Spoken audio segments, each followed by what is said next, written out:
Mga kapwa ko, poultry farmers, nandito na naman po ang inyong lingkod, June Bubi Seriola. At magbibigay na naman sa inyo ng napakagandang tip, napakagandang idea tungkol sa ating pagmamanukan. Alam nyo mga ka-farmers, sa halaga pong 50 pesos, 50 pesos lang, ay pwede na nating mapakain at mabusog ang more than 50 heads ng ating mga alagang manok.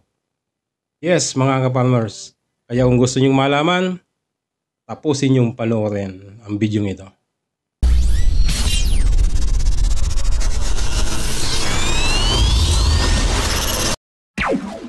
Ito po ang Madre de Agua. Ang preparation lang po nito ay napakasimple. Ganito lamang po. Gagayatin lang po natin ang pinong-pino. Kung maliliit, mas maliliit po, mas maganda. Para naman po hindi mahirapan ang ating mga alagang manok na kainin ito. Ganyan lang po kasimple. Then, ito, kakayod tayo. Magkakayod ako ng 3 pirasong niyog. Ito pong kinayod ko ay hindi ko po ito inaalisan ng gata. Ang gata po kasi yan ang source ng fats na kailangan ng ating mga alagang manok. Then ito, ang pangatlong sangkap ay ang darak o rice bran. Yung pino po yung D1 kung tawagin. Yan. Ito lang ang 3 sangkap.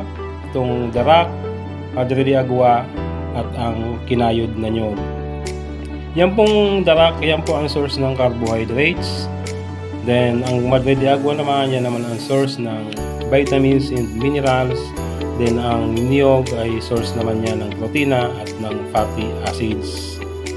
Yan, lalagyan po natin ng kaunting asin. Kaunting-kaunti lang po Isang kalahating kutsara lang na asin. Yan pong asin ay source po yan ng sodium. Napakahalagang mineral po yan para sa ating mga alagang manok o sa health ng ating mga alagang hayop.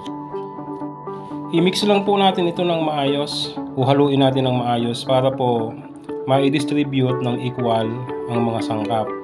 Nang sa ganun ay maging balance po, maging balance yung mga nutrients na makukuha din ng ating mga alagang hayop.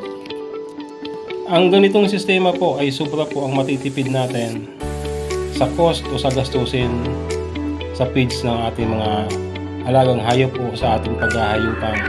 Yan, tingnan nyo po, napakagusto po nila o gustong gusto po ng aking mga alagang manok yung nasabing mixing. Tuwang-tuwa po sila, nakakatuwa pong tingnan, sobra pong natitipid natin. Kaya po kung kayo ay may backyard poultry, magtanim po tayo ng Madre de Agua. Alam niyo po mga kaibigan, yung 2 kilo na darak na binili ko, actually yun lang ang binili ko dahil ang Madre de Agua naman ay hindi naman yan binibili, may mga tanim naman ako niyan. Yung nyug naman ay sinunggit ko lamang sa aking bakuran, kaya 50 pesos lang ang bili ko doon sa 2 kilong darak. Tapos yung asin naman ay kapiraso lang yon. Almost wala pang 60 pesos yung aking gastos dito. Pero po, napakain at nabusog ko ang more than 50 heads ng aking mga alagang manok.